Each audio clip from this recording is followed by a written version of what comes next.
Muguland forever. Though you break my heart, I can't run away. No matter how hard, through the pain, the struggle, I'm still holding tight. Muguland forever. You are my love, my fight. 5 years in school, now I'm stuck in the rain. A degree in my hand, but no job to gain. I try to move on, but I keep looking back. Muguland, you've got me still on track. Mothers breaking back for a little pain. Enough to survive, but we live day to day. I could hate you for all of the tears we cry, but Muguland, you've got my soul in the sky. Muguland forever. Though you break my heart, I can't run away. No matter how hard, through the pain, the struggle, I'm still holding tight. Muguland forever. You're my love, my fight. Leaders who promise but never come through. We suffer in silence till we push through. We scream out in anger but it fades in the air. Yeah, Muguland's in my veins, I can't leave you there. The roads are rough, the power's never on. Floods hit our homes but somehow we're strong. I dream of a life in a faraway land, but Muguland, you're the home I can't disband. Muguland forever. Though you break my heart, I can't run away. No matter how hard, through the pain, the struggle, I'm still holding tight. Muguland forever. You're my love, my fight. We curse and we cry, we say that we're done, but when the day's over, you're still the one. We try to escape, but we carry you too. Muguland, Muguland, I belong to you. Your rivers, your skies, your streets full of pain. Somehow they call me back again. I love you, I hate you, I can't walk away. Muguland, you own my heart every day. Muguland forever. Though you break my heart, I can't run away. No matter how hard, through the pain, the struggle, I'm still holding tight. Muguland forever. You're my love, my fight. Muguland forever. Though you break my heart, I can't run away. No matter how hard, through the pain, the struggle, I'm still holding tight. Muguland forever. You're my love, my fight.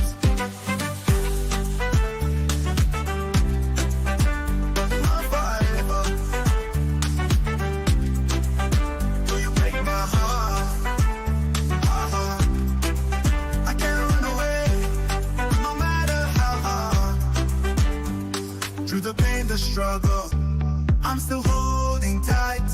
Muguland forever. You're my love, my fight.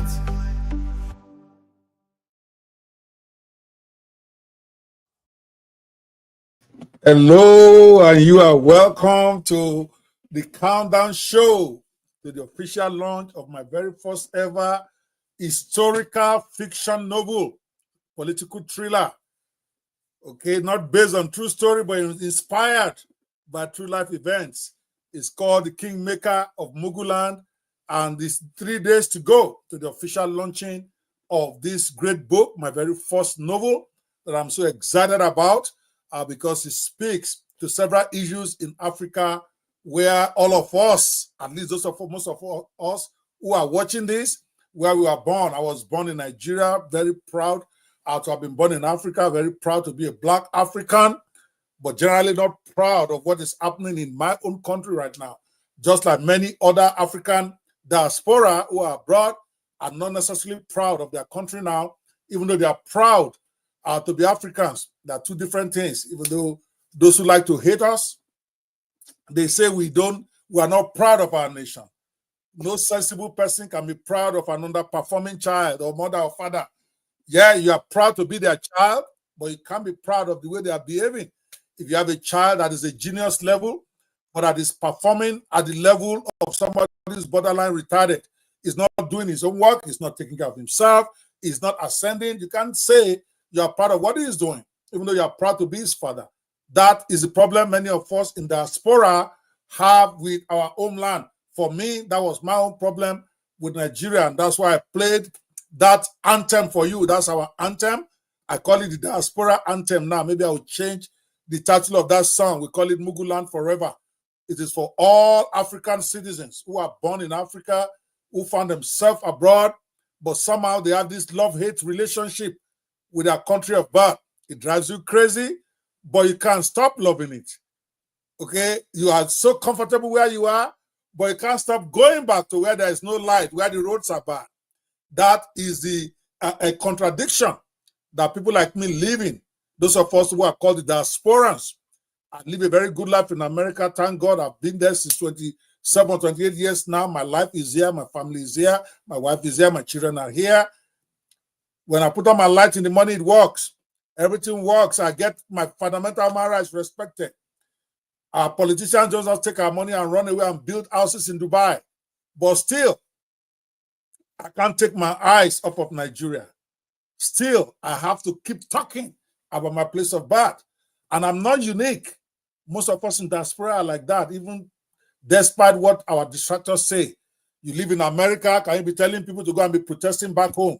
Why don't you come and join us? No, we're not going to all move back to stay and suffer with you. We already escaped. That would make no sense for me to live where light is working, where everything is working, then carry my wife and children and bring them into a darkness where the grid is failing all the time.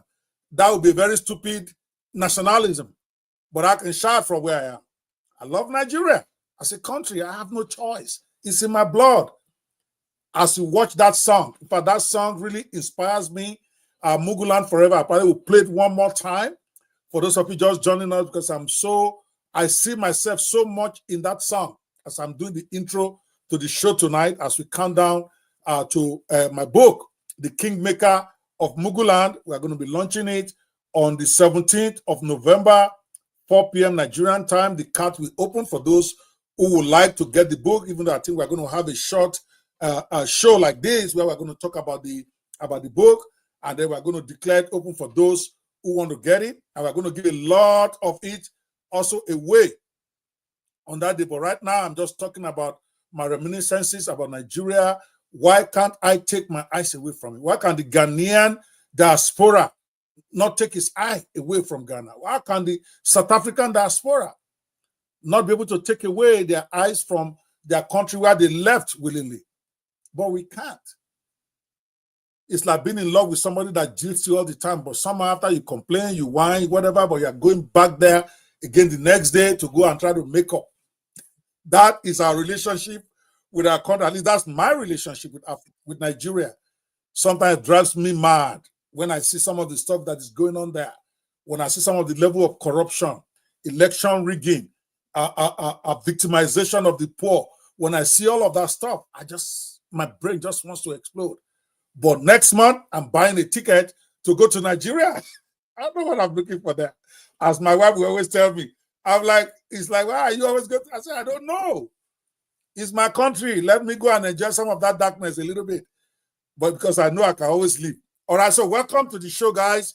Tonight, we are going to be, of course, counting down to the official launch of the very first novel that I'm going to be publishing. It's called The Kingmaker of Muguland. It's a historical novel about a mythical country, a fictional country in my head called Muguland that parallels most of what we see all around us. Parallels what happens in your country if you're a Nigerian. Parallels what happens in your country if you're a Kenyan, or parallels what happens in your country as a Ghanaian. Basically, the African experience as epitomized in each of our countries. And I expect everybody watching this, from whatever African country you're watching this, I expect you to see some of your politicians in here. I expect you to see some of the situations in your country. It doesn't mean it's about your country. It simply means that the themes we're exploring in this book is actually also reflected in your country. Before we go on, I want to introduce my guests. I've had two of them that have been with me since we started this countdown. They're in the studio already, of course. My supreme analyst, Mr. Ayo Bakari. Ayo Bakari, we've done several projects together, going back more than 25 years, and he's on top of the game. Mr. Ayo, say hello to the audience. Thank you, Dr. Bao, for having me on. Hello, audience. I wish you an interesting view, and I hope you're looking forward to the launch of The King of Muguland. I hope you've registered. There are free copies of the book to give out. There are going to be gifts during the launch, T-shirts. So I hope you are geared up for this exciting political fiction thriller. Thank you so much. Awesome. Awesome. Thank you. And the next analyst with me, even though it's blood, you can tell that he's watching us from Nigeria. We can't even see his face because I think his greed just failed and came back home. Mr. Stephen Oyeleye, who has been one of the managers in the Video 360 Collective, along with a partner, Gold Terminal, that are the ones that have been creating these videos, a team of 12, I think 14 people, 12 people now who create all these videos supporting this project from the musical and the video point of view. Because I got this brainwave that every chapter in the book, we can turn into a YouTube video where we actually dramatize each chapter on a YouTube video for about 5 to 10 minutes per chapter, and then turn that into a series on YouTube without having to go to Netflix or spend all this big money to create a movie. We might still do that later based on the reaction I'm getting from this book. We might still make a Netflix movie. But right now, Stephen Oyeleye and the Video 360 Collective and his colleagues, they've created a complete series of 51 chapters, 51 videos for this book, and I'm eternally grateful to them. And he's also here also to be part of the analyst to tell us his own side or his own thinking about this book. Mr. Stephen, say hello to the audience. We have them all over the place. Okay, I see a lot out there. Okay, go for it. Stephen, can you hear us? Okay, go for it. Hello, good evening, everyone. It's really very exciting and splendid to be on air one more time again with you people. Thank you for staying tuned and thank you for registering for the book launch. It's just 3 days towards the book launch. It's going to be very powerful. Please stay tuned. Thank you for being along with us on this program. Thank you so much, sir, for having me on air one more time again, sir.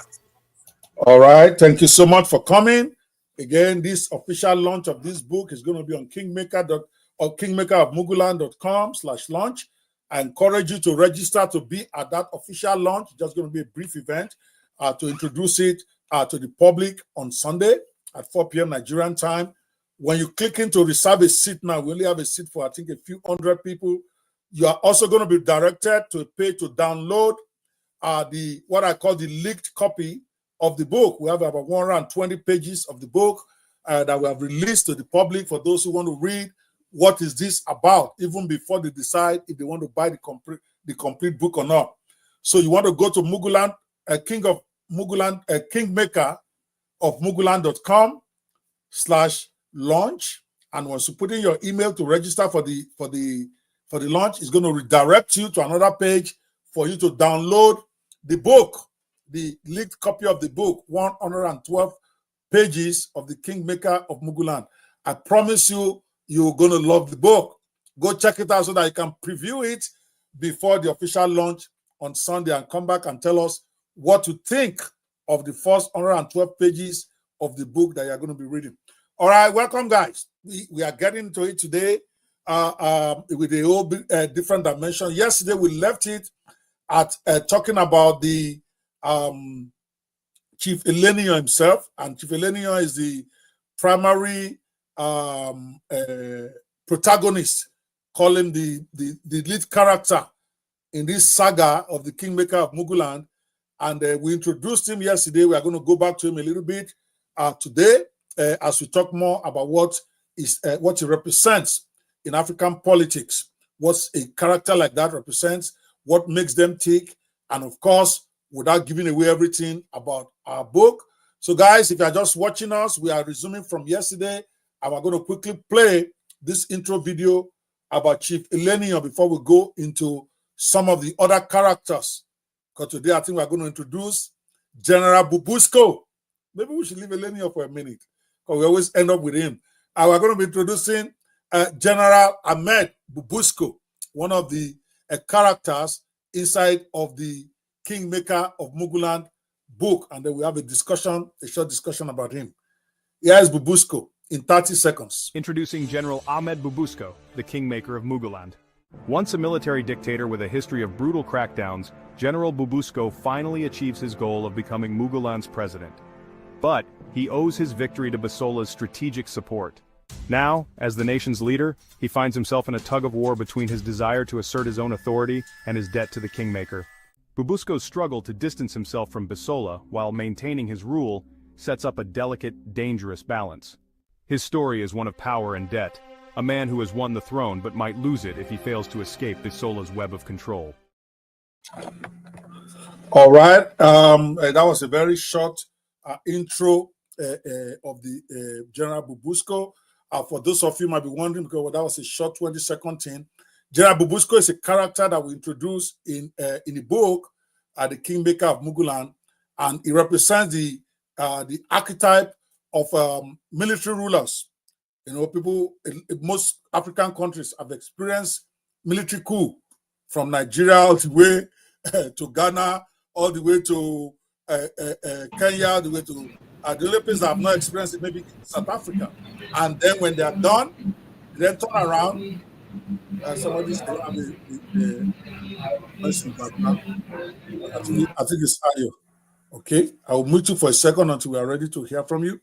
You know, so Mr. Ayo, you have a lot of background noise. Okay? So I'm muting you for now.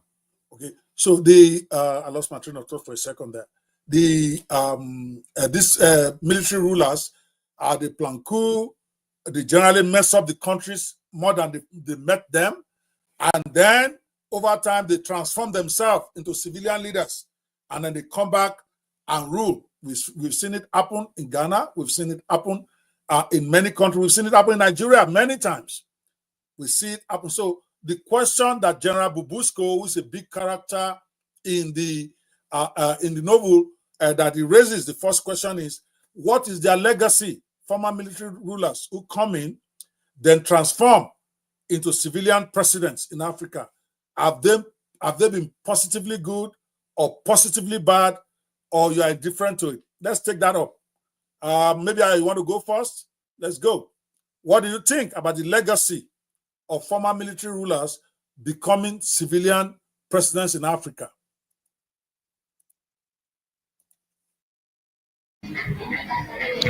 Well, for me, personally, I think it's a phenomenon that has ravaged Africa for quite some time, and it has really not, it's really fading away. But what happened in Burkina Faso and Mali shows that Africa has not got over this trend of military coups and military leaders. Now, the new trend is for a military leader to not come back as a civilian president. That's the new phenomenon that Nigeria is actually leading, which has happened twice in this country. It also happens that these military leaders, you understand, find it difficult to survive in the political terrain, owing to the fact that they've been used to a militaristic kind of lifestyle. But however, with the issue of godfatherism and alignments with political kingmakers, they seem to finding their way back into the system. And then much is expected of them. I really don't know what they're coming back to do. I don't know what they misplaced in the presidency. But as happened in Nigeria too, it happened with President Buhari, as happened with Olusegun Obasanjo. You know, they came back after being a military president to become civilian president. I can't say much of the performance of what they did before and what they've done now. But I don't think the country really witnessed any significant change or difference between them as military leaders or as political leaders. Interesting. What is your own take, Mr. Stephen? What's your take on this? Well, sir, I made a point yesterday that in most African countries, we hardly find people who really are capable of leading the country to come on board and vie for the presidency. I don't know, maybe they don't do their own consultations here and there. Why should it be that those who have once ruled this country, perhaps in a bad way, they still came transforming themselves, trying to come up with one new agenda or manifesto and bamboozle us and come back into presidency and spoil the country later on. So it is synonymous to that of Bubusco. He was once a military leader before, and he came with one gimmick one way or the other. And these people, because they are Mugulandish, they still accepted this man. They even believed that he was going to do one thing or the other. And he came on board and bastardized everything, destroyed the economy, took the country to stone age. So what are we talking about? So it's just because these good people, perhaps I don't know. This Mugu thing is a pandemic that has really destroyed the brain of people. It's not making them. Why would we allow such crop of people to still come into the corridor of power and still carry out their onslaught and mayhem on the country? So I think the Muguland ought to look into that. Most African countries ought to look into that and don't give this crop of bad leaders another opportunity to still lead the country and put us in backwardness anymore again. So if not for people who are capable of leading the country, who are not doing what is enough to come into the position of power to do what they are capable of doing, this will not happen in the first place. That's just my own little take, sir. Yeah, interesting. I feel that it's a theme that we explore deeply inside of the Kingmaker of Muguland, the legacy of military leaders, because for me, that's an issue in Africa, and we can't write a historical book, or yes, it's historical fiction, without touching on those themes, because it seems to be our preference, and maybe that's why our country is not really, our countries in Africa are really not moving at the rate of development as they should, because when military rulers who are not trained for leadership, civilian leadership, where they transform themselves and then now say they want to be leaders, what can we expect? Especially if they didn't do a great job as civilian leaders, and then many of them, they put a big, powerful thing behind them that makes you, that more or less, I would say confuses, razzmatazes the Mughals like me, you know. I freely agree that I'm a Mughal. Okay, there's no problem. So to derail us into properly evaluating them before we vote for them. So you want to get this book to see this team develop well with this General Bubusco there and its dynamics with the political leaders, including Chief Elenion, who was very instrumental in helping him come to power. And then what happened between them once he got to power, and how that affected the whole of the plot of the Kingmaker of Muguland. I thought that was a very interesting dimension in that book, even if I say so myself. Aya, do you have any more comment on this before we move to the next item today? I really want to talk a lot about this. No, not at all. Not at all. Not at all. All right. So, leaving the Bubusco team for a minute, we might come back to him tomorrow or next.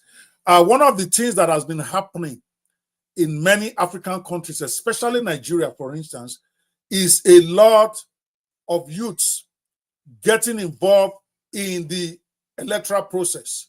I remember in 2014, 2015, just before Buhari came in, it was very difficult during the time of even Jonathan. I'm talking for Nigeria now.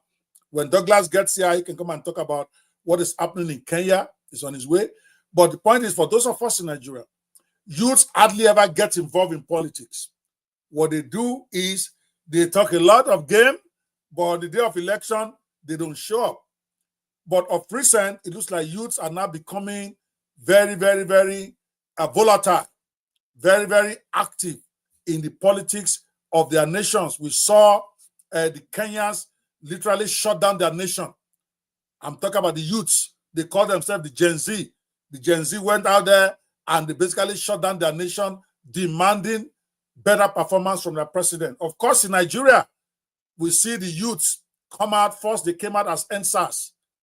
Okay, that was the NSAS group that decided that this police part of Nigeria is got to be disbanded because of their high-handedness, their corruption, and taking care of the youths. And they fought the government to a standstill, where ultimately the government had to abolish NSAS, had to abolish SARS for them. Then later, of course, they were getting very strong. They were going for other things beyond that. And of course, that ended up in disaster with a lot of youth killed in the process, in what is still being disputed till tomorrow, whether it's a massacre or just a few people killed. So then we see them transform. Okay, again, during the election this year, into the obedient movement, which is a different set of youths, because I'm not going to equate them. The NSAS crowd keep insisting that they are different from the obedience, and they're also different from the Gen Z, because the last protest we have in Nigeria, they are calling themselves the Gen Z. So we have all these sets of youths who keep coming in. And what do you guys think about that phenomenon? Okay, I call it the impact of youth activism and political involvement all over Africa. What do you think about that? Let's take it one by one. What do you think is leading to this? Is it a good thing or bad thing? Ayo. So, from my perspective, after the colonial masters left Africa, most of the leadership responsibilities were placed on the hand of youth. So there were a lot of youths that got involved in politics way back in the 60s in Nigeria. The Awolowo, the Tafawa Balewa, the Azigwe, they were not really that old, you know. They were in their mid 20s, early 30s. So the country actually fell into the hands of youth at one particular time. So over time, with decadence of the challenge of traditional powers and issues of unfairness in regional politics, then the military came in, the coups came in, then all of a sudden, this youth drive for leadership died. And then the youth that came in refused to leave.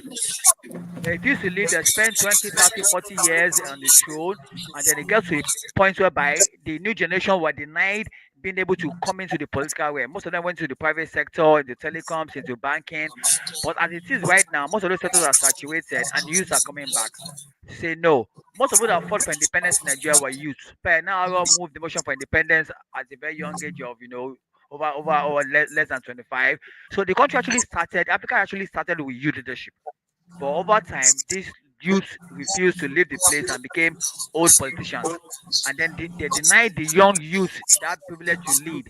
So when you have your grandfather being an ambassador at the age of 80 something, I wonder what his grandchild will be aiming for in the Ministry of Foreign Affairs.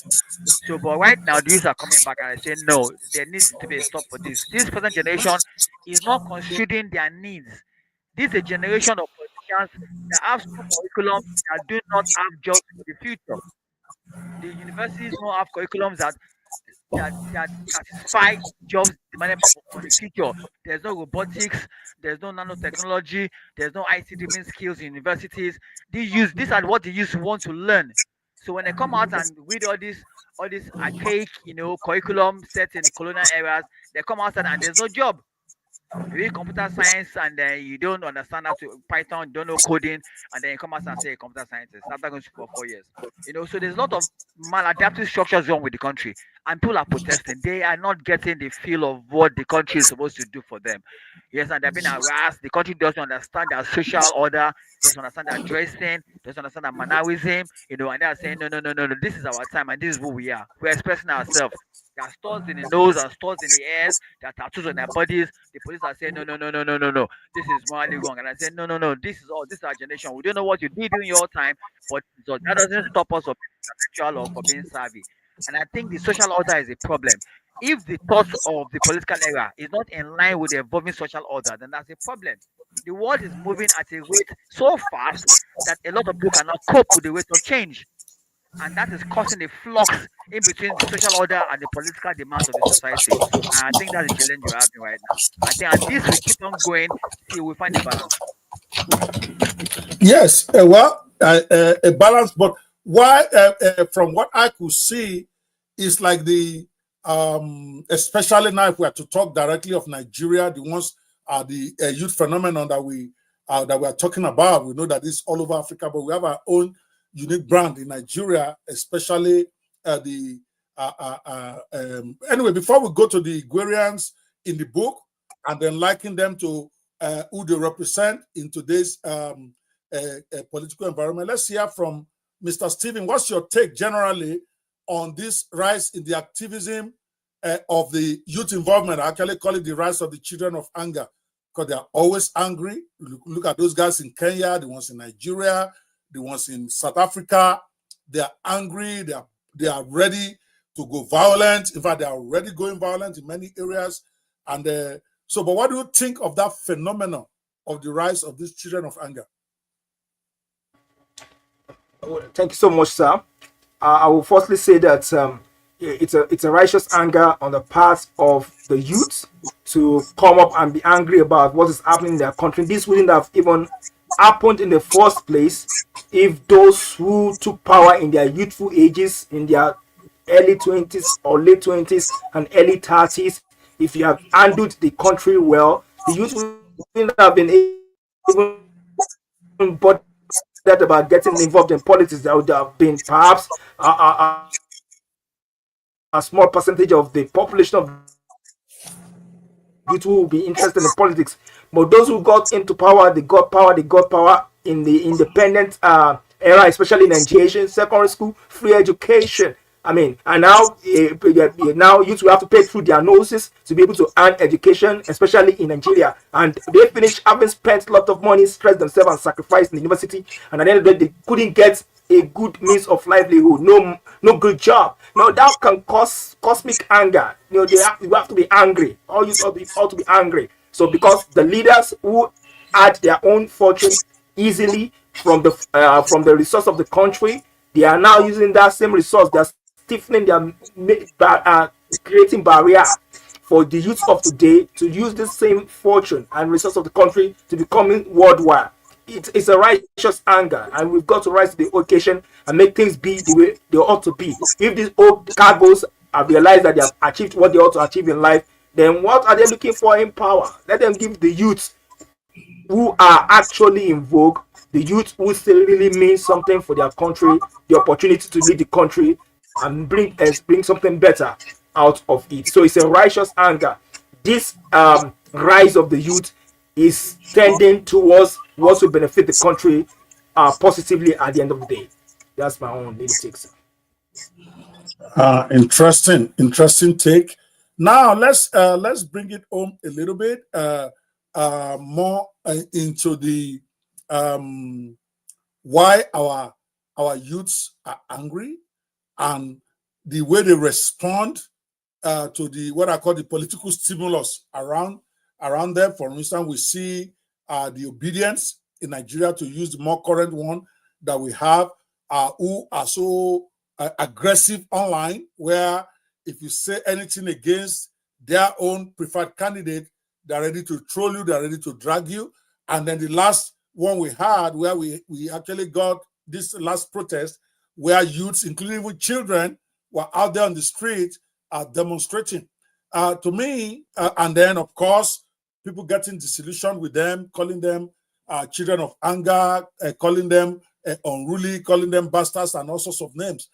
Do you think that name is justified to call them children of anger, like we saw even in the book, where we saw this Professor Jade Orokpo, who actually came out and gave them a nickname and called them children of anger because they are always angry, and that was supposed to be like a negative thing.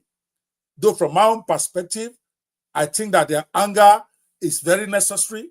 Every nation that I know has been able to move forward because of the anger of his youths. And I always pray for them, and they always laugh, that may your anger never subside until Nigeria is better. If you're a Kenyan, may the anger of the Gen Z never subside until Kenya is better. But what is your own take generally? Do you think they should be more civil? Do you really think that they really are going out of hands when they actually attack some public figures or some revered figures? Mr. Ayo, what do you say? So anger is a response. Yeah, it's a response to a stimulus. So it doesn't exist on its own. You understand? It is something that is elucidated from somebody. It's reactionary. So if you call them children of anger, I don't see it as a negative thing. My question is that what is making them angry? Because anger doesn't exist just in isolation. Something must be getting them angry. What is making these youth angry? We need to address that issue. We need to find out what is making them behave and have that personality trait. What is getting them so angry to the extent that they are protesting and they're revolting against the system or against political ideology or against the economy. What is getting them? If we don't address the issue of what's getting them angry, then we're not going to address the challenges of these African countries. Because anger does not just exist on its own in isolation. People don't just wake up in the morning and get angry. Something, there must be a catalyst, there must be a stimulus for that response to be elicited. So and that's what you should be looking at. Just like in the Muguland, when people start revolting, you ask, why are these kids getting angry? Why is this baby crying? Is he hungry? Does he change his pampers? Behavior doesn't exist in isolation. Behavior is something I that like is a that response analogy. to certain actions. There must be the catalyst. You understand? There must stimulus. Someone have stimulated that response, and response equates to stimulus. So if you have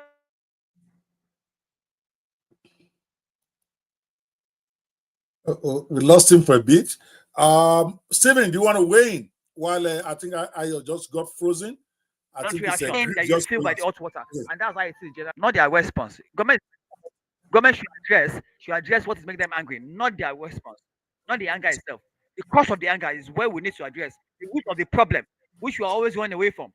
Yes, the children are angry. What's making them angry? Why? What's making them hungry? What's making them restless? What's putting them in despair? These are the issues we are shying away from. We need to find out what these issues are. If you can find out what the issues are, then you're on the right path to finding solutions. Interesting. Thank you so much for that. Basically, you are saying that you cannot beat a child and then tell it not to cry. That if a child is crying, obviously there's something missing. Mr. Steven, what's your take on that? Well, sir, like Mr. Bakaria has been saying, anger doesn't occur in vacuum. It doesn't occur in isolation. There must have been a causality for the anger of these people, the anger of this youth. It's normal in most African countries where there's stark impunity, mismanagement, money laundering. We have resources and people are not enjoying it. No free education, no free medical administration. No job. Everybody will be angry. It's normal. Even the Holy Book says that parents, do not make your children angry. It's a normal thing for a person to be angry. All right. Now, this anger right now, yeah, you will expect to be civil. But if things continue to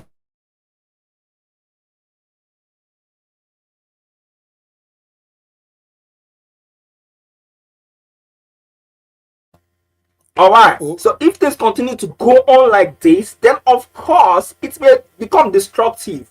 And that destruction, if there will be peace in the country, there must have been a time of war, and war is not good. So these leaders know enough. They should address what is causing this youth to be angry. It's a normal thing to be angry. You see what you know that your potential is valid. You know that the environment you are should make you to become something in life, but it is dragging you back. You'll be angry because you know you're not reaching the full-blown potential that is inside you. The country is stiffening you. The country is taking you backwards. You see these people, a singular person and ordering to himself 80 billion naira, especially in Nigeria. What are you using such money for? Now that's wickedness. You see, money gets glutted, money gets spoiled in these politician houses, and you see a youth that is suffering little disease that he should be able to have free medical administration to cure himself of hunger, and no one is able to afford medical thing. Is killing them. We can be angry. We are right to be angry. And the government ought to address that. If they can't do that, then let them leave those positions, the position of power, and let someone else who is capable of doing it to get there. So if they don't want this anger to come to a point in which it will become destructive, the matter ought to be addressed right now. The country is blessed, especially Nigeria. Most African countries are blessed to address the need and the problems of the youth so that this anger will stay, will stop, and it will not lead to that destruction. That it will come to a point in time these people's power will not be able to contain us. They are not able to contain us. So they should do the needful right now. And I believe the Kingmaker of Muguland, is trying to awaken them to their responsibility on time before it goes out of hand. Thank you, sir. 100%. Well, I can see that you are still angry. I can see that you are one of the angry youths. Okay, just calm down a little bit. But again, because I feel that as part of our total package for this my debut novel in politics, The Kingmaker of Muguland, I actually went out. I feel that we need to do a song to celebrate all the youths all over Africa, especially this one is especially dedicated to the obedience. I know I used to be part of them. I'm not a youth and I'm no longer angry. I'm not even part of them anymore. But I continue to celebrate them. May your anger, like I keep praying, may the anger of our youths never subside until our nation is better. Because many of us who are, like I said a couple of days ago, those of us who are older, who already have children, who are having children, we are compromised to a certain extent. There's a level to which we can fight. But the youths who have nothing to lose, the ones that have been out of school for 5 years, for 7 years, who are still living with their parents, they have every right to be angry. Every nation moves forward when the youth finally say, no, we are not going to be happy about this, we are angry about this. But the minute the youths start getting satisfied, it's either the nation is moving forward or is dying, because the elders are not going to change the status quo. We don't like change. Most elders don't like change. It is traumatic for them, right? They have a lot to lose in change. So this song is especially dedicated to youths everywhere, to the Gen Z in Kenya, to the Gen Z in South Africa, to the Gen Z in Nigeria, and especially to the obedience in Nigeria. Continue your fight. Hopefully, no matter how much they derail you, no matter how much they try to give you a nickname, eventually they will have to listen to you, and maybe our country will finally be on the road to recovery. So this song, I call it The Rise of the Children of Anger. It's in celebration of you, youths everywhere. It's not an abuse to be a child of anger. You should be angry, because if you're not angry, they will sell your future and be smiling at you. Here is the song, Rise of the Children of Anger. Hope you guys love it. They call us reckless, they call us wild, but we're the voice of the unheard child. For too long we've watched them steal and deceive. Now we march, cause in hope we believe. Locked up in chains, they try to make us fall, but we stand tall, we're answering the call. Persecuted, but we won't be tamed. For Muguland's freedom, our fires inflame. We are the children of anger, fighting for the truth. Born from love for our land, the fire of the youth. We stand unbowed, unbroken by the lights. With Muguland in our hearts, we rise, we rise. The streets are burning with the passion of the brave. No chains can hold us, no power can enslave. They say we're rebels, but we know we're right. Corruption crumbles when we unite. On social media, in the open streets, our voices thunder, refusing defeat. They throw us in cells, accuse us of treason, but we keep fighting, for we are the reason. We are the children of anger, fighting for the truth. Born from love for our land, the fire of the youth. We stand unbowed, unbroken by the lights. With Muguland in our hearts, we rise, we rise.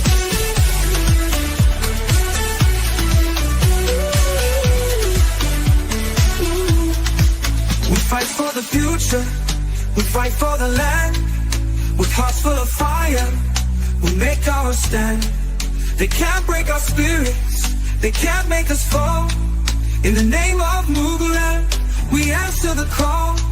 We are the children of anger, fighting for the truth. Born from love for our land, the fire of the youth. We stand unbound, unbroken by the lights. With Muguland in our hearts, we rise, we rise. We are the anger, we are the flame. For the love of Muguland, we'll fight in her name. With unyielding hearts, we'll carry the fight. In the dark of corruption, we'll be the light.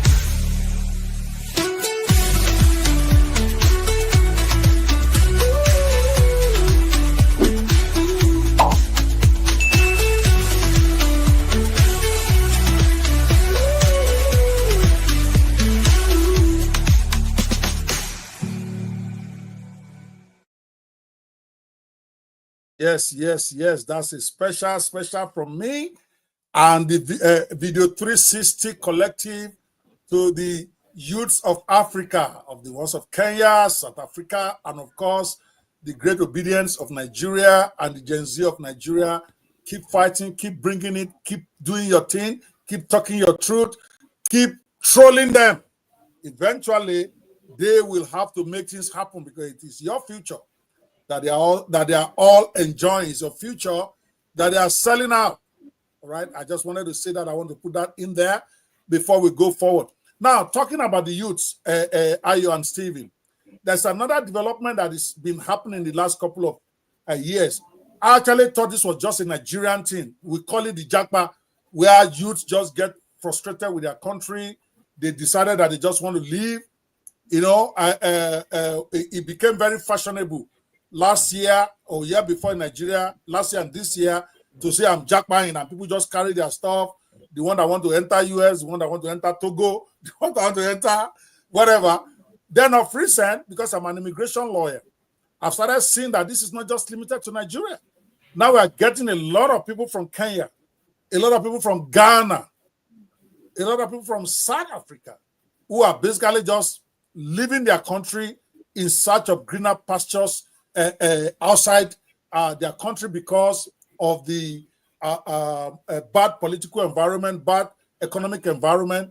And we explore that bigly in this book that is coming out called the Kingmaker of Muguland that we're talking about, and coming up on Sunday, 17th of November for the official launch, and the cart will be open. When you get to that launch on Sunday, you'll be able to get or buy the book. If something that you want to get, we encourage you to support the book. 100% of the proceeds from the sale of the book is going to be going back to Niger Lives Matter. The book is going to be, everybody knows I have this organization, non-profit organization called Niger Lives Matter. The idea is an organization that helps to mobilize for change in Africa, that provides free training. Niger Lives Matter is the one that created the Fish for Life Foundation, where we provide free training for hundreds, if not thousands, of Nigerians every year on how they can become self-employed online, even when there are no jobs in their country. So we're going to be donating 100% of these proceeds to the Fish for Life Foundation and the Niger Lives Matter for the betterment of youths in Africa. So support this book by getting a copy when it comes out on Sunday by 4 p.m. Nigerian time. You may want to register to be able to, maybe you get a free copy. We are giving away 100 copies of this book on Sunday during the launch. So you might just be lucky to get one of it for free. I think the book itself is going to be 10,000 naira. We might be giving some discount during the launch. But right now it's 10,000 naira for the book, and we might be giving up to 70% discount of 50% on the day of the launch. But you might also get a free copy. We are giving away 100 free copies. We are giving away caps. We are giving away Muguland t-shirts. We are giving away branded cups. It's part of my own activism for the whole of Africa. This Muguland thing that we're creating in our head be part of that history. So this youth's exodus, so to speak, all over Africa, what is that a good thing or is that a bad thing? And how does that and what should governments everywhere do about that? I am going to give you first dib on this one. Go for it. Okay, well, let me first say this: that the video I just saw, musical video, is quite fantastic. Kudos to the team, kudos to this writer, kudos to the director of the video. It was very inspiring, and there's a message in there. And I hope this message is going to go to youth, especially the Gen Zs, and they make a lot of use of it. Get angry till you find a solution to your problem. I think that's the message there. So back to the jackpot scenario. So in quotes. So migration is part of social order. Human beings migrate for one reason or the other. But of late, the frequency of migration has so increased that it has become a big problem. We're losing doctors, we're losing nurses, we're losing skilled professionals to foreign countries, and this has been on a rapid upscale. What are the challenges facing people to make them leave their natural habitat in search of greener pastures? Because first of all, the most important thing is that if you are comfortable, why leave? Most of the countries with the strongest passports in the world, their citizens don't go anywhere. Japan, Germany, they don't go anywhere. Caribbean, Trinidad and Tobago, the Seychelles, they don't leave their country. Madagascar, they don't leave their country. They don't search for anything. There's nothing missing. Japan, Tokyo is a fantastic city. Why do we Africans always keep on living where we are to go in search of greener pastures? There's something wrong with where we're staying. If you're comfortable in your house, you won't live where you're going. If you're not comfortable, you cannot debar a man for searching for solace of or a better life for his children or for himself. You cannot stop his fundamental human rights for you to fight for survival to a point where you become comfortable, even to a point where you become capitalistic and you start making extra. So, but what are the root causes of making people live where they are? It's like they are not comfortable with the political or social scenario. It's as simple as that. There's no other issue there. whether you are going for a better education, where are the schools in your country? Whether it's healthcare tourism, where are the hospitals in your country? Whether it's even religious tourism, where are your own traditional sites? Why are people living so much in droves? Because there's something wrong with the system where they stay. The ecosystem has become such a nature that is no more accommodating them. If where you stay does not make you survive, then you need to find survival somewhere else. And that is just the bottom line there. Basically, I will say this. When I was back in school, way back in Obasanjo University, there's a particular lecturer that was chairman of the ASU, Association of Academic Staff Union of Nigeria. He made a statement. He said, my employer is a comedian. What he pays me is a joke. Let me leave you with that. I'll say that again. My employer is a comedian. What he pays me is a joke. I like that. I like that. My apologies. I don't know those who are watching this on Instagram. I don't know what is happening with that thread there. I heard that the one in LinkedIn is also not working. It's okay. We're going to have this recorded and maybe I'll run it back live or maybe tomorrow we just go straight to Instagram only. Let's see if we can just do an Instagram broadcast. I've never really done that. I don't know how Instagram works. Maybe we can work on that and then be able to give opportunity because I see so many people joining the thread on Instagram, but they cannot comment. They cannot, I don't know the way the setting is. I see literally hundreds of them there, but they are not showing here because for some reason, I don't know if I didn't connect the streams. So my apologies if you have listened to me on Instagram and you are not able to comment. Somebody send me a text now to say they're not able to make comments there. I will try to do a special broadcast there at one point so that I can engage the Instagram crowd. But I hear you, this jackpot thing is so troubling. What do you say, Mr. Steven? What's your take on this? Okay, sir. There is this. I'm a Yoruba person, and there's this adage in Yoruba. I pray I'm able to interpret it in English appropriately. That says, if you see a man running in the bush, he said that he's pursuing something or something's pursuing him, and that is very, very relevant to this Japa syndrome that we experience, especially in Nigeria, where we see majority of youth, crops of youth run out of the country. Something must have been wrong to make them go out of the country to a greener pasture, and which ought not to be. I mean, insecurity in the country, poverty, lack of employment, unemployment, a rise in unemployment, rise in price of foods and basic means of livelihood. Everybody wants to run and go to somewhere they think will be able to support support their dreams at the end of it in life. So this jackpot syndrome, as much as well, it is positive because they are getting something. You go abroad, and because Naira has been devaluated, you send $100 down to Nigeria. It's like 150,000 Naira. And you send that chicken money to your parents at home. Now they use it for something. No, that's a dream. That's 150,000. Hey. Why is 150,000 a chicken money? That's 150,000 chicken money. Now I'm not saying $100 chicken money there, sir. But this money in Nigeria, yeah, that's what I'm saying, sir. So $100 is chicken money, but in Nigeria it's like 150,000 Naira. So if I is benefit money home and you're using it for something great, then it's worth it. It's worth it, sir. So why would you have to leave the country? Because it's not what the system is not working. The system is not benefiting us. There is insecurity, kidnapping here and there, unemployment in the rise. So what are we talking about? Who told you $100? Who told you? Yeah. I've not been to America before, so I may be wrong. But all the same, $100 is not the same value of like 100,000 Naira in Nigeria here. That's just my little take, my little understanding about the currency exchange. So why would we not leave the country? And this is brain drain that we're experiencing. Quality youth, intelligent youth, those who are very good with software programming, those who are very good, in the line of medicine, neurologists, pediatricians, and ophthalmologists, and likes like that. They go abroad. If I'm away in a minute, I think the another way to look at this again. I'm off for jackpot. If you have to go do what you got to do to be able to get out of the pain and the suffering in Nigeria, I'm not one of those guys that will say don't jackpot. But one of the things they are saying, which also makes sense, is that those countries that we are all jackpot into, and I'm one of the number one jackpots, me, I've jackpot since 1995. So I have no moral right to condemn anybody from wanting to jackpot, right? Now, they are saying that those countries that all of us are running to, number one, they got good because their citizens stayed home and they built their nations. That if we don't want to build our own nation, we just want to keep running to look for ready-made country that is on us. That is an argument they make. And I'm not going to say there is no argument there, even though, of course, I don't subscribe to that kind of, to that ideology. Because I will lose, even if you stay in Nigeria and you're having grid failure every day, how are you going to help to develop the nation? The youths want to contest for election.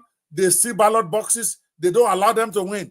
The ones that say that the youth think can change the nation, they are not being allowed to win. So it's almost an impossible situation, even though, of course, you also want to resonate with those who say we have a responsibility to stay in our nation and build it. I don't believe in that. In fact, they're even saying loud-mouthed guys like me who like to talk yeah all the time, that I should come to Nigeria and come and help them build my nation. And my answer to them is that you must be retarded. If you're expecting me to leave Nigeria or to leave US, where I'm very comfortable, to come back and suffer with you, I didn't elect the government you have there. I didn't create the mess. I've gone for 29 years. You guys are the ones that created your mess. You're going to stay there and solve the mess. All we can do is help you, contribute money, contribute resources, contribute mouth. But I'm not going to carry on my family. In fact, my wife would divorce me if I say we're going to Nigeria now, at this point in time. And I want her to go with me by force. She would rather say you're on your own. Go back. But isn't that something to be said about? And then number two, they are also saying everything is not rosy in abroad, and that's also a fact. I live here because just like you rightly said now, somebody jackpot and then said ordinary $100 that is nothing in America to Nigeria. You are kidding. $100 is a lot to us in America. As a matter of fact, many who are in Nigeria, they have more disposable income than those of us who are abroad. It's just a fact. I may not be in that cadre because I paid my dues, I have my businesses, and God has blessed me. But a lot of Nigerians, Ghanaians, because we are talking in the context of Africa and not necessarily Nigeria. Muguland is the archetype of every country in Africa, but we are Nigerians, so we are focusing on that. I just want that to be clear. Many of them in America, in UK, they are suffering in the sense that you have a master's degree, you have to go and do a job of cleaning up an old lady or going to serve in Walmart just to make ends meet. So it's not as if it is that rose. It's what they are saying. That so why are you in such a hurry that you want to jackpot? Your jackpot does not mean you might be jackpotting to go and even suffer more, is the argument. And my own counter argument to them has always been somebody who is working in Walmart, somebody who is doing what you guys call in Nigeria, gbeya, it lives a better standard of life than somebody who's a permanent secretary in our Nigerian government, or somebody who's a manager, even in a bank. And I'm not kidding, because there are some bank managers who don't have cars in Nigeria of today, not the one of 10 to 15 years ago. I've seen some of them. They get paid less than $1 million a month. $1 million is like $500 or $600 now. Okay, the guy who is doing doorman, who is a bagger, who bags your grocery for you in Walmart, he has a brand new car. He can get a brand new car if he wants, because it is by credit. You don't have to pay cash. If your credit is good, you don't even have to make any down payment. And that's the truth. Okay? They live in a decent house. In other words, 2-bedroom flat, 1-bedroom, 3-bedroom, that has light, that has water, that has everything working well. They can afford cable. They may not have any money left. We don't have cash here. They may not have $10 extra, but they live good quality of life. So in that sense, I tell them, yeah, they may not, if somebody who has a master's degree may not be able to get a job to do master's degree here. I had a master's when I came in 1995, but I had to do telemarketing, $10 an hour job until I could pass the bar so that I can become a lawyer here. But my doing telemarketing, which was $7 an hour.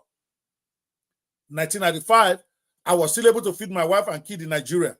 I was able to live a good life, even though that's like the bottom, that was the minimum wage at that time. So it's not comparable, is my point. So there are points to both sides. I don't know if IOC has comments on this before we move on. Not on this jackpot thing, both sides of it, because we hear a lot of the good parts that I've just explained. But there are also people who die on the road to Japa in Morocco, in Libya. They use some of them for prostitution. They use some of them. They kill some of them. They jail them, especially those who are going by road or who are going to some of the lesser countries like US than US and UK. Those who are ending up in Taiwan or who are ending up in Taipei, wherever. You know, so there's both sides to it. But let me hear from Ayo. Ayo, what do you say? Yeah, Doc. There's a risk in every venture we take in life. There's a risk in every venture, you know. But the fact is that what drives you into that venture?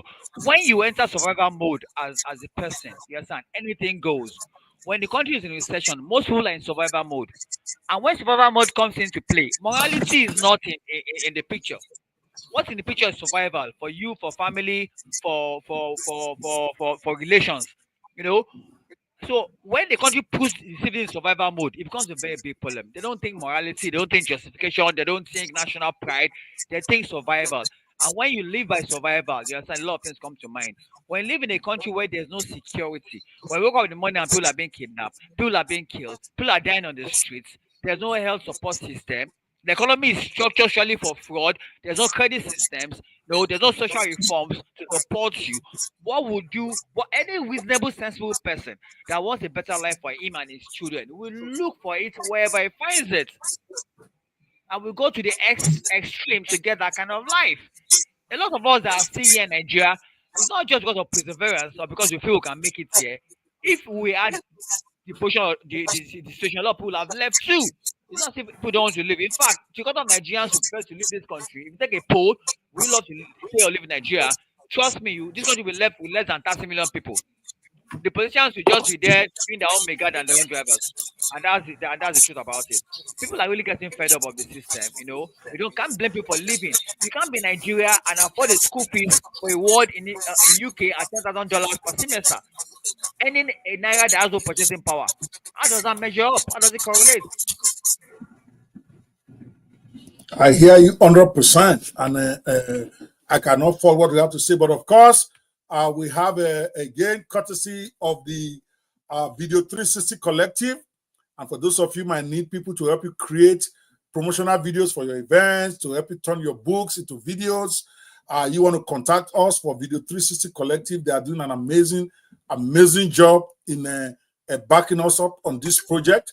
So I want to play one of the songs that I also wrote for the Jackpot phenomenon. You know, I like to express myself now in writing, in poetry and all stuff, just to bring stuff out of my head. I wrote this song and I got Stephen and his team to actually create a video on this Jackpot phenomenon that we're going to be debuting tonight. Of course, over the coming days, I'm going to be actually dropping those songs directly into the global space. But I want to give you a preview of that graphic video presentation of this song. It's called Jackpot Road. Every time I listen to it, it makes me sad. It makes me feel the emotional tug of people having to being forced to leave their nation. People who have degrees, people who have education, who had high hopes for their nation, but because there is no job, there is no care of the government for them, they are forced to leave their nation, and some of them die, especially those who are going through the North African place. Many of them, the ones who didn't die, they end up in another country, and for years they live below a standard citizenship level while they try to get themselves. And it just breaks my heart. And I wrote a song, I called it Jackpot Road. And courtesy of Video 360 Collective, we have a graphic video of it. Enjoy.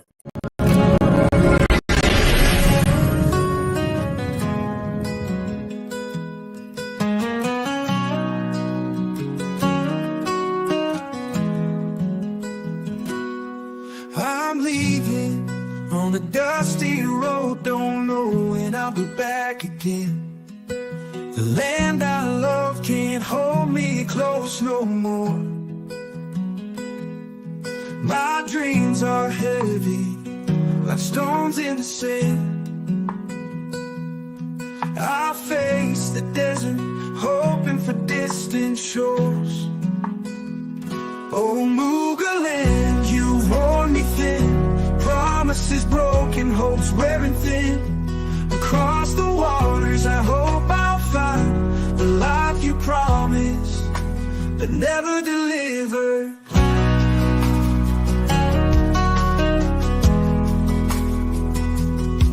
In the city streets, where nobody knows my name, I'm just a shadow, playing a second-class game. With degrees in dreams that gather dust on the shelf. I'm a stranger here and a stranger to myself. Oh, Muguland, you worn me thin. Promises broken, hopes wearing thin. Across the waters, I hope I'll find the life you promised, but never delivered.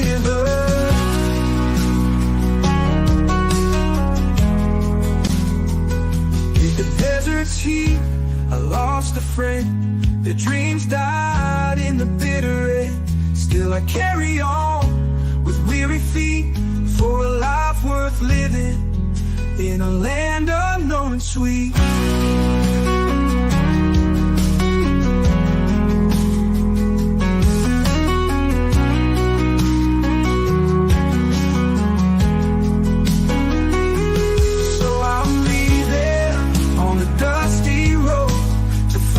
Place where I might belong. But Muguland, you'll always be a part of the man that's left of me.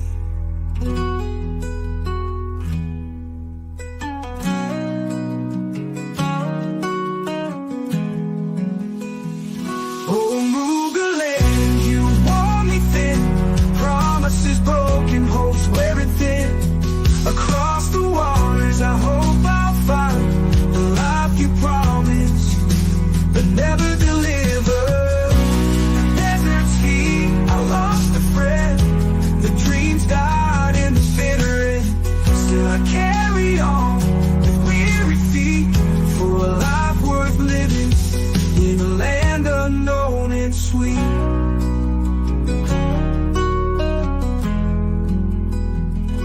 So I'm leaving on a dusty road to find a place where I might belong.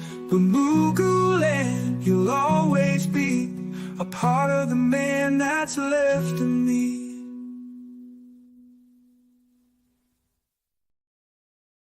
Big shout out to Joanna Isua for that wonderful, wonderful video. Mr. Ayo, what do you think of that video? Since you are a video critic, what do you think? I think we're going to have an episode just on the videos alone. I love it. I love it. Okay, it's gone. Anyway, we want to appreciate Mr. Joanna Isua for creating that video from the song I wrote in honor of the Jakparites or the Jakparians. Those who are Jakparing or those who have to live out of a heavy heart. This our nation just to try to figure out what to do with themselves. Well, as we go, if you are joining us, you might be wondering what exactly is going on.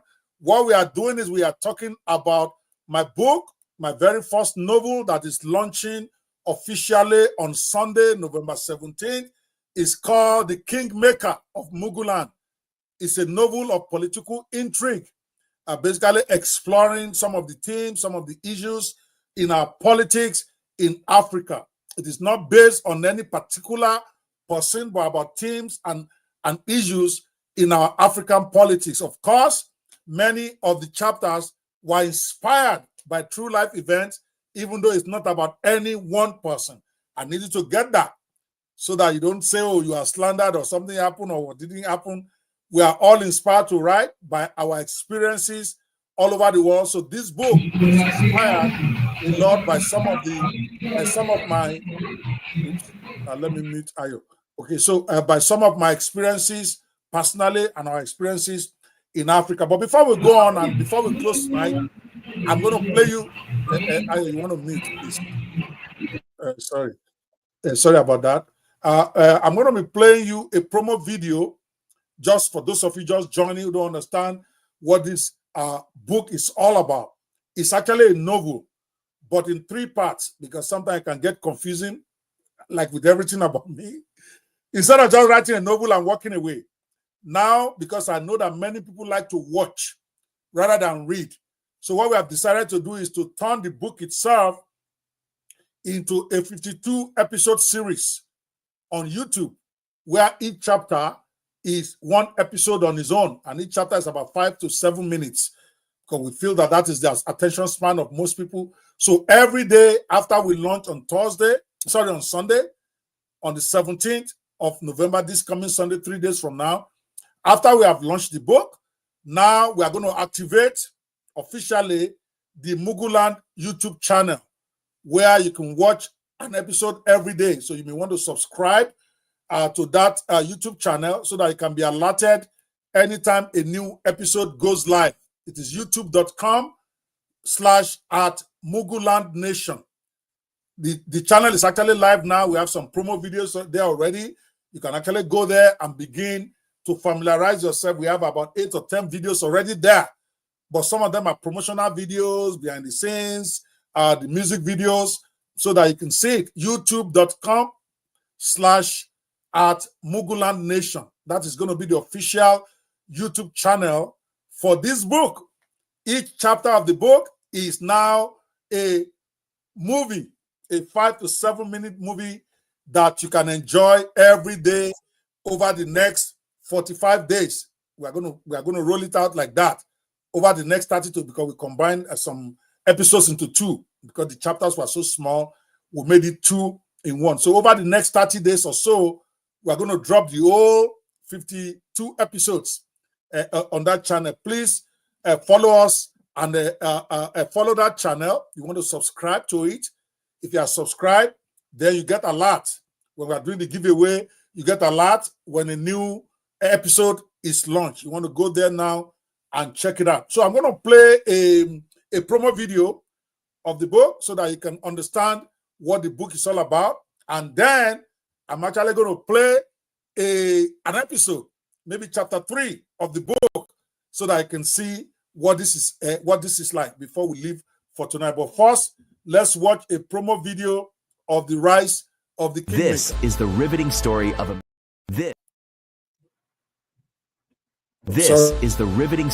a mysterious child in Muguland with a mysterious past and no known playmates, who rose from obscurity to mysterious wealth. He first seized local power with the backing of one of the most powerful families in the LA city of Muguland. Throughout his remarkable career, he shaped the destinies of both great and not-so-great political leaders, pulling the strings of Muguland's politics from the shadows. Known as the Kingmaker, he eventually ascended to become the apex predator in the treacherous landscape of Muguland's political jungle. Now, after a lifetime of deciding who would be king, he has chosen to step out of the shadows into the glamorous office of the presidency of Muguland. The Kingmaker is ready to snatch and run away with the political throne of Muguland for himself by boldly staking his claim to the #1 seat power in broad daylight. Will he succeed? Will his vaulting ambition lead to his downfall? Can he overcome the overwhelming opposition arranged against him? Can he survive the treacherous betrayals within his own inner circle? Or will he outlast them all and emerge as the last man standing? Get a copy of this riveting debut political novel from Dr. Ope Banwo and immerse yourself in the explosive saga of an ambitious kingmaker's quest to rule Muguland. This novel of political intrigue is not based on a true story. Therefore, any semblance to any country, events, or persons, living or dead, is purely the product of your hyperactive imagination. This novel drops globally on October 1st, 2024. Sign up today for updates and a chance to win one of the 100 free giveaway copies and other giveaway prizes on launch day at kingmakerofmuguland.com. All righty. Sorry, we didn't drop it on October 1st because I had to postpone. The print copies were not ready. But now the print copies are ready, and we are going to be launching this on Sunday. I want you to be there 4 p.m. Nigerian time. It's going to be Kingmaker of Muguland.com/launch so that you can be part of the official launching of the event. Then we open up the cart for those who want to buy that day. It's only going to be, right now, the price is 10,000 Naira, but we are going to be giving a special discount on that day for the first set of people to come in. You might be able to get it at an amazing discount. We are looking at 50-70%. In addition to that, about 100 people are going to get free copies of the book, print copies, not just a copy, print copies of the book. They are ready. I have some right here in the US to ship to those who are not in Nigeria, and we have already plenty copies in Nigeria for those who might be buying or those who might be winning some of these free copies. Come celebrate the official launch of my very first historical novel, and I'm writing a lot of them. In fact, the Chronicles of Muguland is actually about stuff happening in Muguland. I have a 10-book series planned, and about 4 of them have already been written. You can see them in my backdrop. After this book 1, we have Shattered Hopes. Shattered Hopes is about this Muguland when they got their independence in 1960 and what happened before they lost their first republic.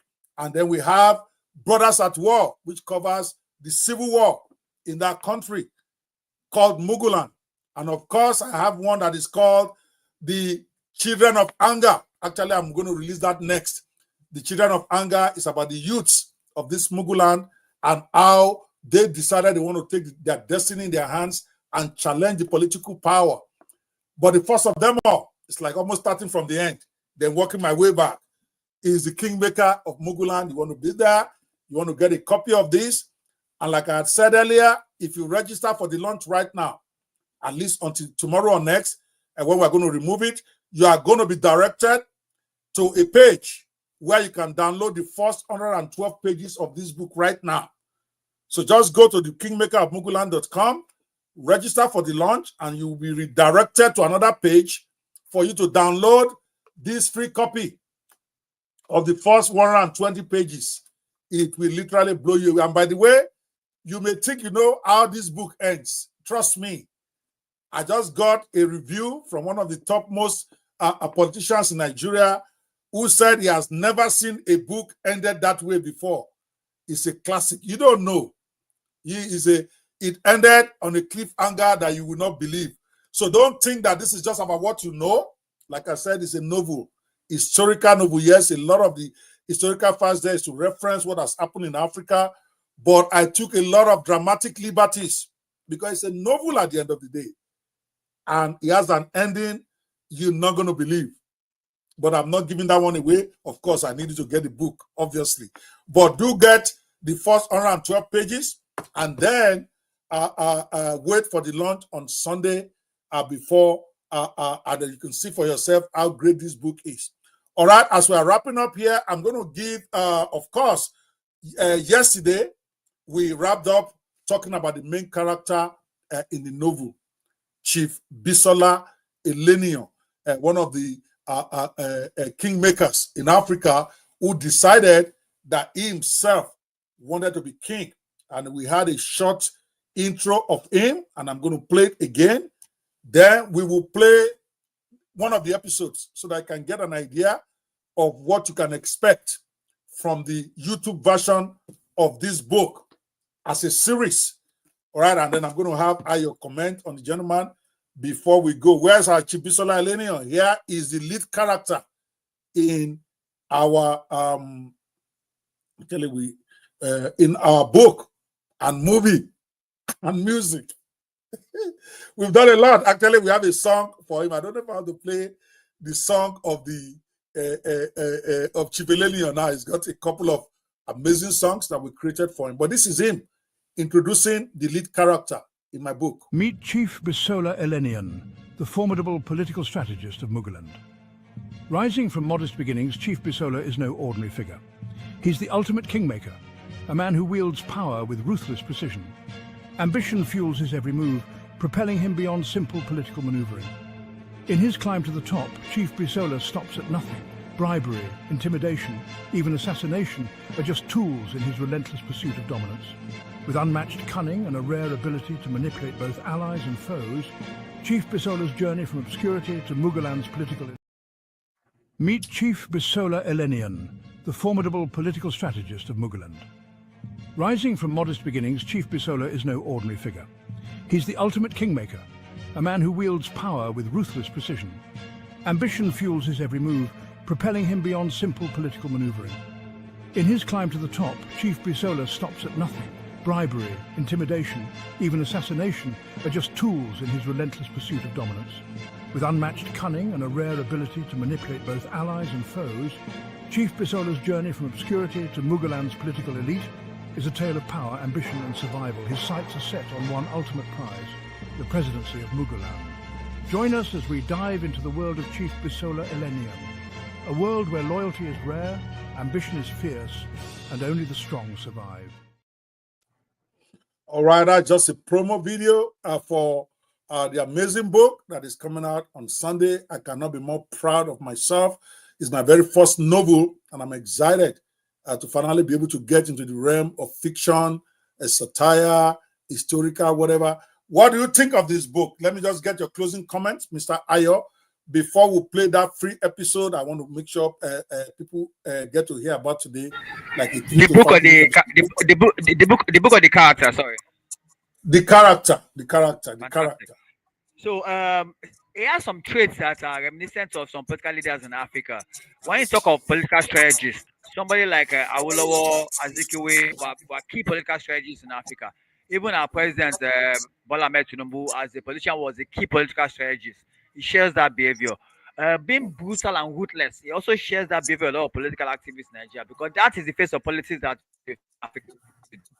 Vandalism, you see, take it and run with it, ballot box, hijacking, you know, there are a lot of traits in this in present day Africa. You understand? That determination to take it all, that determination of manipulating both friends and foes. You know, that is a political strategy, that divide and rule mechanism. You know, is reminiscent of politics in Africa. You know, during the last election procedure, most of the politicians put against had that same attitude of, you know what, scrambling. I mean, even the present president of the country, when he was contesting, that's the first time I saw when over 25 people decided to step down for a candidate after purchasing forms at 100 million naira each. So ask them, what was your ambition ab initio to make you spend the 100 million naira on a form to contest for a presidency based on certain ideology, or to come on the podium and step down for somebody? So why get it from in the first place? I mean, you don't get it. I mean, it's amazing. I don't understand the political drama. As I said, it's more dramatic and pragmatic. You contested, you campaigned for people, you thought, you bought a ticket for 100 million, only to come on podium and say after second thought, you decide to step down for somebody you believe is better than you. So why pick the form in the first place? Why take followers for granted? Why deceive people that you can get the job done? What was the intrigue? What was the post? Assuming even if it was the president that was coercing you, you as a person yourself, what was the ideology behind you? Say, are you stepping up for compensation, or was it a movie script? You say just gonna collect the form, then let us step down. I don't get it. You know, politics in Africa is very intriguing. 100 million naira is not his money. If you donate it to charity, the people will pray for you, sincerely. It looks like you're upset that they spent 100 million and they didn't give you some of it, because that's a lot of money. And you know, I hear you 100%, though. You raised a very, very valid issue, and the followers of those gentlemen don't even ask them what happened. And all of a sudden, everybody runs in the same direction. And we explore those themes also in this book. For those of you who might be wondering, themes like that were also explored in this Kingmaker of Muguland book. Mr. Stephen, what's your take on Chief Elenian? I know we talked a bit about him yesterday. We're going to talk more about him tomorrow. But what's your throwaway comment on him right now? Or that character? All right, sir. I want to say something briefly, because I'm intending to say something a lot about him tomorrow, because the time is gone. Well, according to what Mr. Bakari said, Chief Bisola Elenia is a political genius and master strategist. I had made people who we can prove their track records in politics.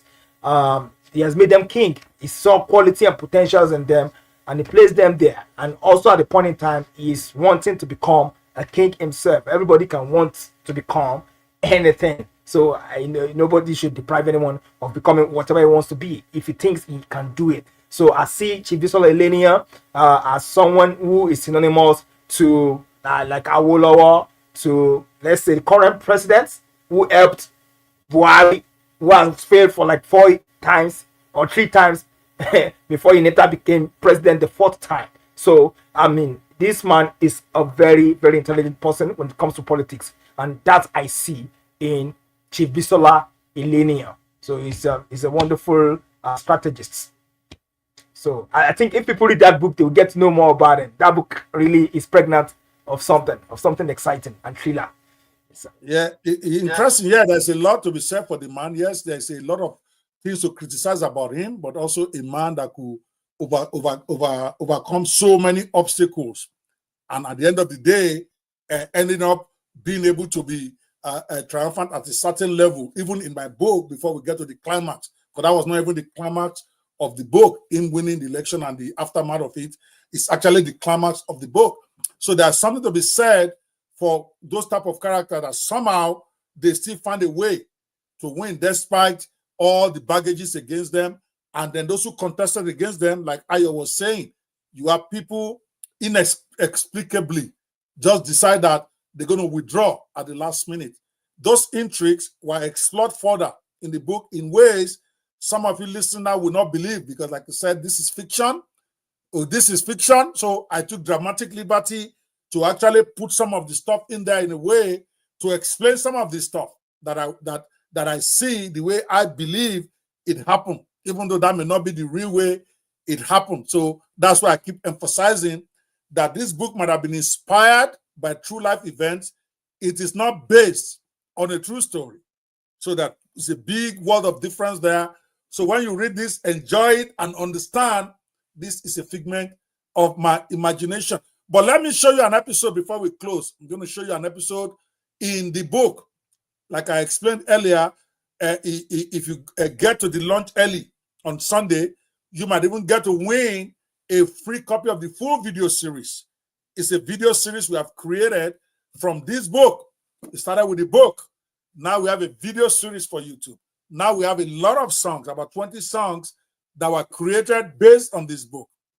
So each chapter has been translated into a YouTube video, not even translated, made into a YouTube video without affecting the text. It's like you're watching the book as opposed to watching a music video. You're actually watching a Nollywood video. You're actually watching dramatization of the exact content of the book. I'm going to play that. It's about 6 minutes. Enjoy it. Then when we come back, we are going to close the broadcast for today because we started late. We cannot take 2 hours. All right. Enjoy and tell me what to think about this episode in the chats. I know I'm not able to see the chats right now. I know many of you are not able to comment. My apologies. But if you can comment where you are, tell me what to think about this clip. It's actually from episode 3 of the series called The Kingmaker of Muguland. There's a video series based on this book, The Kingmaker of Muguland, that I'm going to be launching on Sunday. The link is right there if you want to join the launch. Here is the sample episode for your pleasure. Enjoy. Episode 3, The Drug Bust and the Narrow Escape. The clang of the cell door closing behind him echoed in Bisola Elenian's ears, reverberating through his bones. The sound was cold, final, and it sent a chill down his spine. He sat on the edge of the narrow cot, staring at the grey concrete walls that had become his world for the past few days. The sterile, suffocating air of the holding cell was a far cry from the luxurious penthouses and sleek offices where he had conducted his business. Bisola had always known the risks. In the back of his mind, he had been aware that the empire he was building was precariously perched on the edge of legality. But he had been careful, meticulous even, to stay just out of reach of the law, or so he thought. It had all unraveled so quickly. The early morning raid, the flash of badges, the harsh commands of the FBI agents as they stormed his apartment. Bisola had barely had time to register what was happening before he was cuffed and dragged into the back of a police car, his rights read to him in a cold monotone. The charges were severe: money laundering, conspiracy to distribute heroin, aiding and abetting a criminal enterprise. The words had fallen like a guillotine, cutting through any illusions Bisola might have harbored about his invincibility. He had been careful, but not careful enough. The authorities had been watching Akim Oloja's network for months, building a case, waiting for the right moment to strike.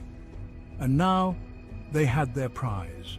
A major player in the operation, someone who could give them the names and connections they needed to dismantle the entire organization. As Bisola sat in that cell, the weight of his predicament settled over him like a shroud. The prospect of spending the rest of his life in an American prison loomed large, suffocating him with its finality.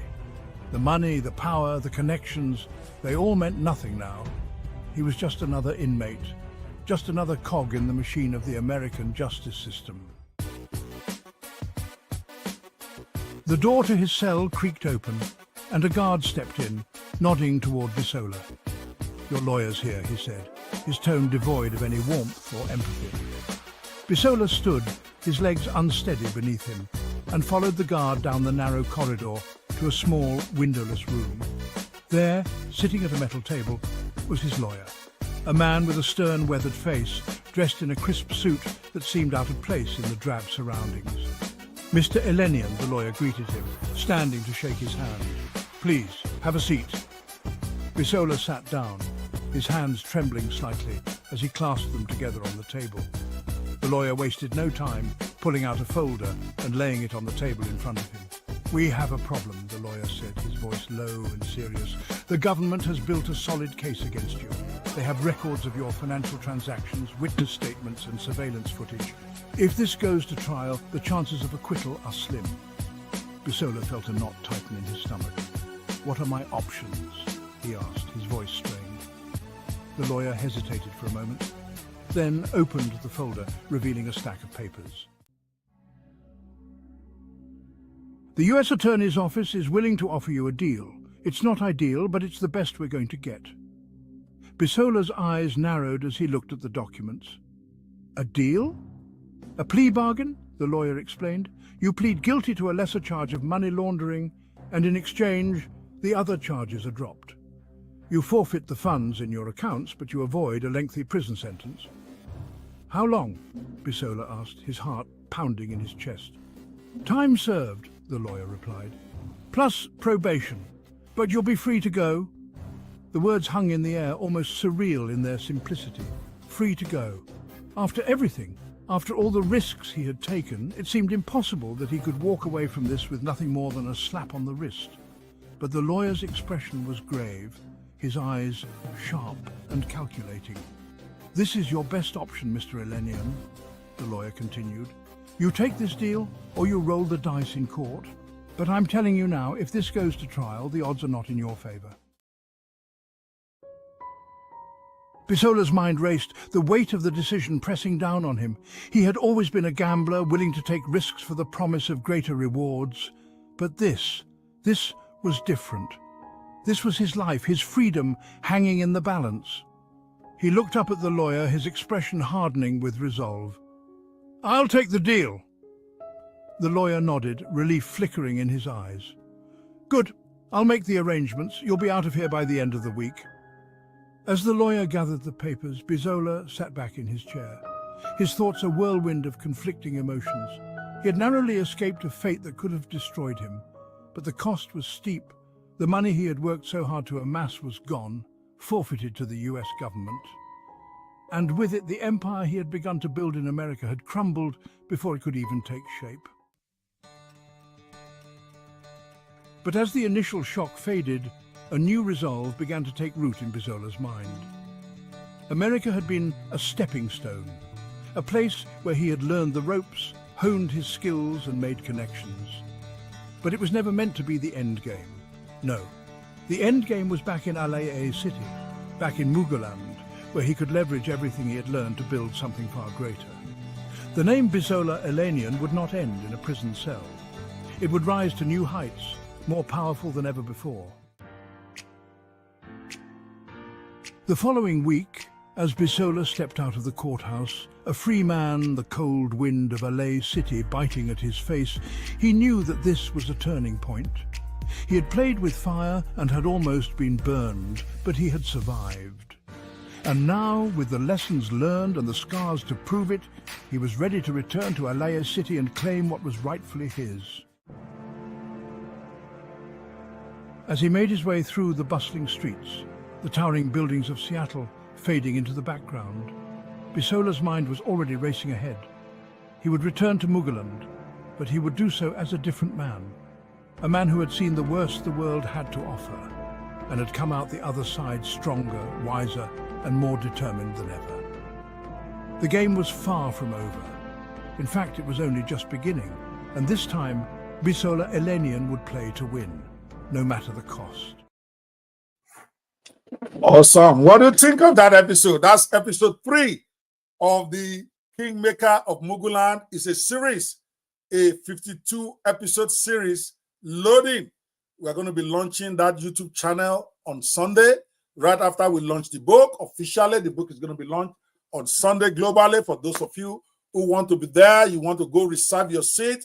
We've got limited number of seats for that day. The Kingmaker of Muguland.com/launch. Reserve your seat so that you can be one of those guys who will get 100 copies of the book that I'm giving away. And if you're not able to get one of the free copies, at least you can get a special discounted price just for that day.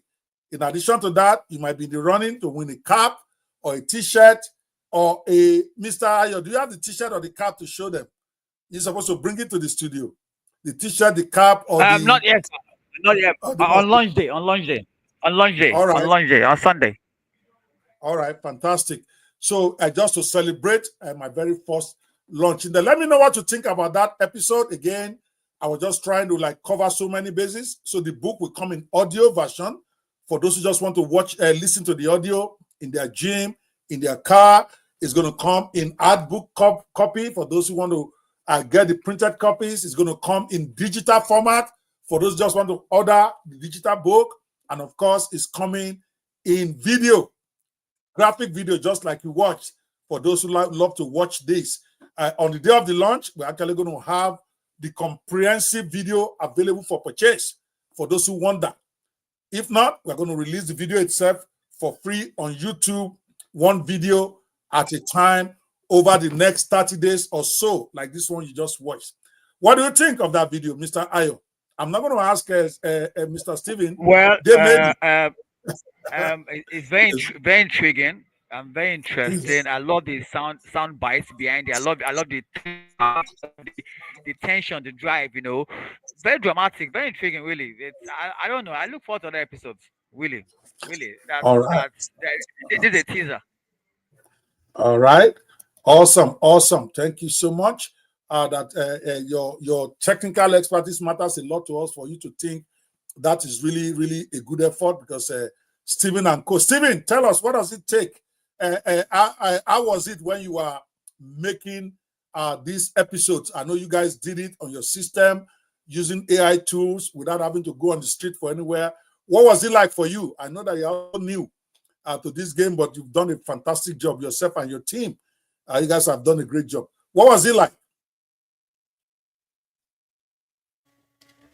Well, at first, I just want to use this opportunity to really appreciate you for believing in us. Most of us came into this team with zero experience in video, and you made us realize that we can do anything we can imagine that we can do.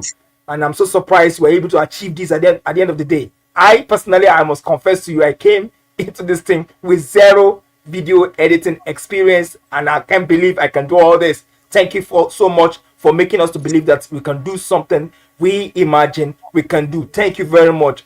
My words are really very, very cannot really capture how appreciative I am. Now, this video is a very beautiful video. As a matter of fact, it's one of the least best episodes that we've done. Yeah, that's it. We have done much more excellent videos than that, and people are just getting word here and there. And this video it tells us of how Bisola left Nigeria, is in America. He got caught up in the web of druggery and corruption and likes like that, and now he's facing a lot of legal charges.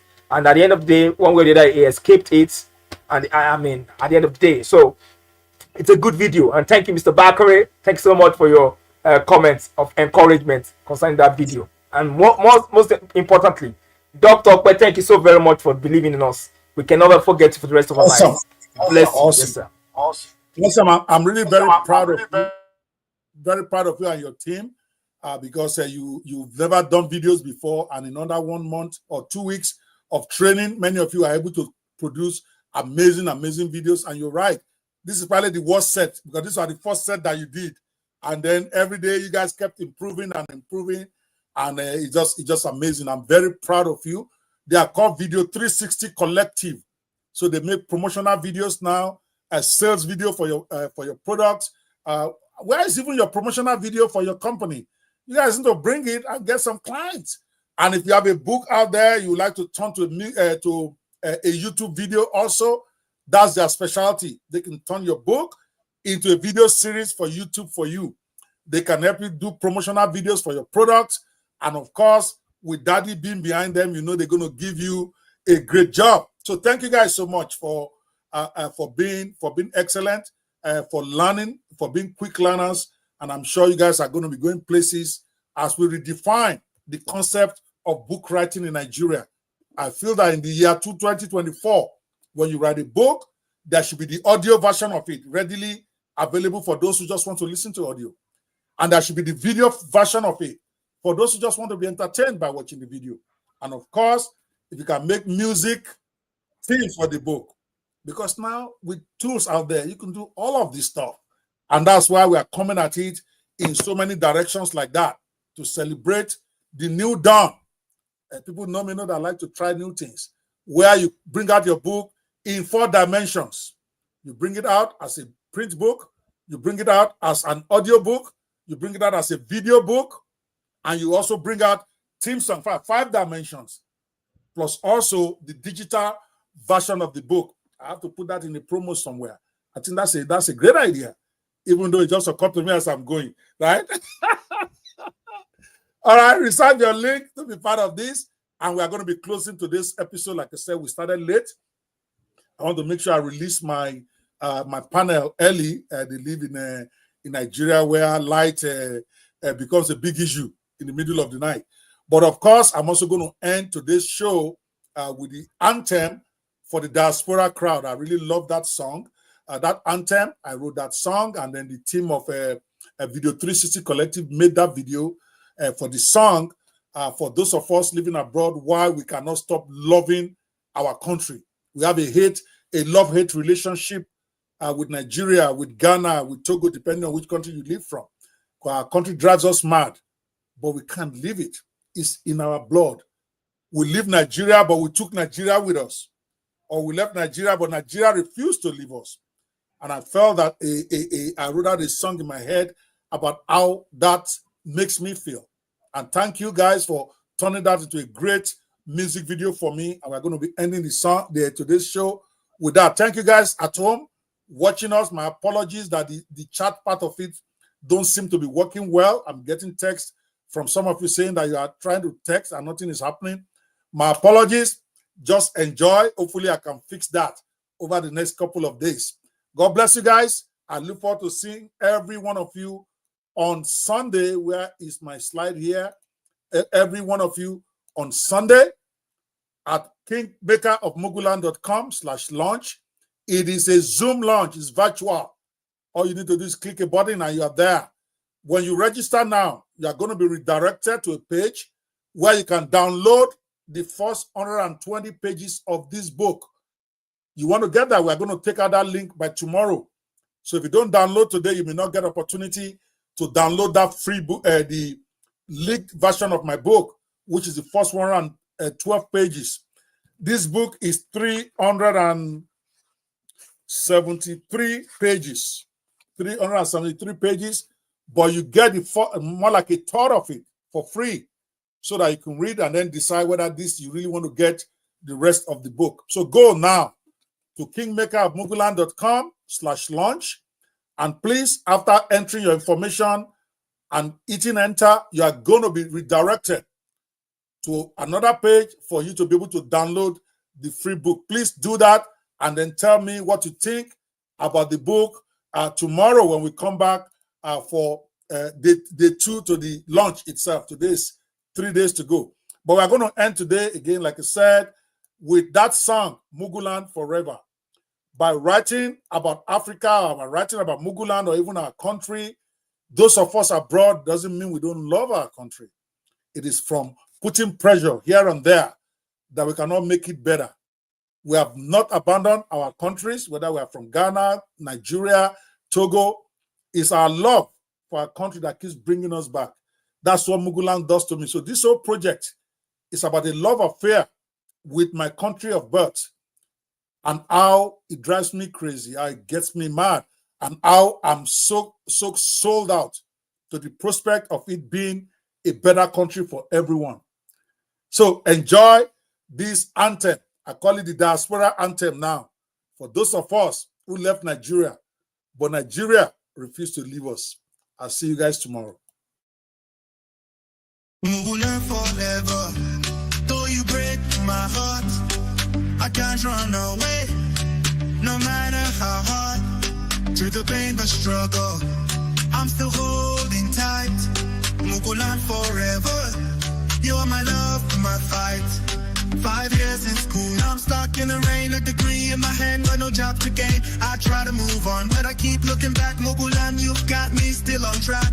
Mother's breaking back for a little pain, enough to survive, but we live day to day. I could hate you for all of the tears we cry, but Muguland, you've got my soul in the sky. Muguland forever. Though you break my heart, I can't run away. No matter how hard, through the pain, the struggle, I'm still holding tight. Muguland forever. You're my love, my fight. Leaders who promise but never come through. We suffer in silence till we push through. We scream out in anger but it fades in the air. Yeah, Muguland's in my veins, I can't leave you there. The roads are rough, the power's never on. Floods hit our homes but somehow we're strong. I dream of a life in a faraway land, but Muguland, you're the home I can't disband. Muguland forever. Though you break my heart, I can't run away. No matter how hard, through the pain, the struggle, I'm still holding tight. Muguland forever. You're my love, my fight. We curse and we cry, we say that we're done, but when the day's over, you're still the one. We try to escape, but we carry you to Muguland. Muguland, I belong to you. Your rivers, your skies, your streets full of pain. Somehow they call me back again. I love you, I hate you, I can't walk away. Muguland, you own my heart every day. Muguland forever. Though you break my heart, I can't run away. No matter how hard, through the pain, the struggle, I'm still holding tight. Muguland forever. You're my love, my fight. Muguland forever. Though you break my heart, I can't run away. No matter how hard, through the pain, the struggle, I'm still holding tight. Muguland forever. You're my love, my fight.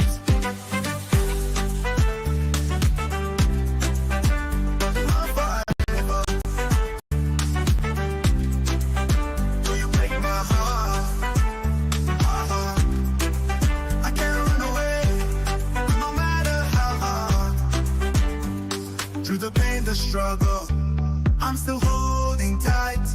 Muguland forever. You're my love, my fight.